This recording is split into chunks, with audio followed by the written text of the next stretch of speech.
Hello, I'm Gord Harris from Ontario, Canada. I'm going to share my experiment in Ableton Live 10, comparing downward compression ratios for a drum group on a Mac. I hope this will help you learn to hear the subtle differences in dynamics. First, listen to this live sample audio recording of drums with no compression, and look at the dynamics on the waveform by double-clicking on the audio track name and playing it for 4 bars. You can hear the loud kicks on first and third beats, and lower snare transient on second beat, with pretty quiet hi-hats played consistently underneath. I then added a compressor by going to Audio Effects category and selecting Compressor, and dragging it to the Audio Effects area at bottom. A default ratio is 2:1, with makeup gain on and peak indicator meters. The short attack time of 2 milliseconds is important if you want to knock down the initial hit, and a release time of 50 milliseconds is short enough to recover before the next hits. Start by turning makeup gain off so we can hear the downward compression reduce the louder sounds. Initially, the dry-wet is 100%, so you're hearing the full compression effect. The 3 views are very helpful. Collapse view at bottom left is most compact. I like the second transfer curve view better to set the threshold. If all the way up to right on output versus input curve, no compression occurs and the curve is linear. As you lower the threshold, you can see the knee at which it starts to limit the louder sounds. The default knee at 6 dB slightly rounds the curve for a more subtle effect. As we turn down the threshold, we can hear the reduction in kick and snare drum volume. The third useful view is Activity View, which shows both the signal in gray and the compression in orange as you vary controls like threshold. Watch and listen as we reduce threshold to start compressing. You can see how we start to lower the kick and snare transients the lower the threshold is set, and you can hear the reduction in amplitude. If we click Makeup Gain on in orange, the compressor tries to bring the peak up to 0 dB again, so you'll hear the quieter hi-hats get much louder compared to kick and snare.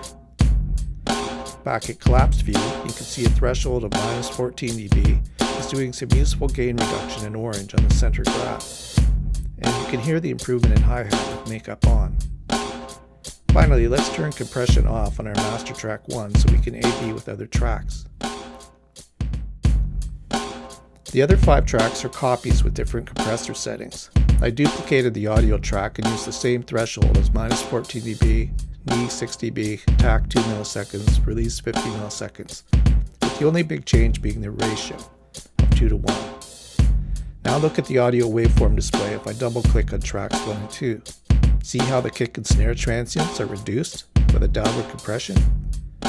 If we solo track 2 and play all tracks on master, we can switch back and forth between no compression and 2:1 compression with the solo buttons on track 1 and 2 like this. First, here's track 1 with compressor turned off, the original audio recording. Now here's track 2 with 2:1 compression. Can you see and hear the difference? If I turn makeup gain on, the difference becomes a lot more obvious, as the quieter hi-hat and also the noise is boosted in volume. A very punchy sound now.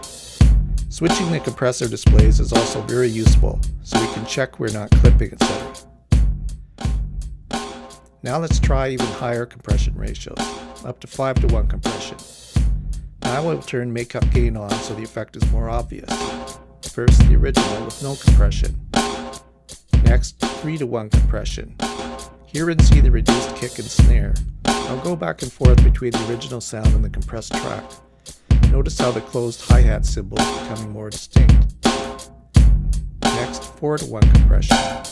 Very clear detail now between open and closed hi-hat. Very punchy. Finally, 5:1 compression. It's a totally different mix now, almost like re-recording the drum setup. So you can see this gives you tremendous artistic control.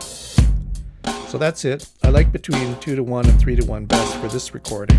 I encourage you to play around with your compressor settings and let me know if this lesson helped. Thanks.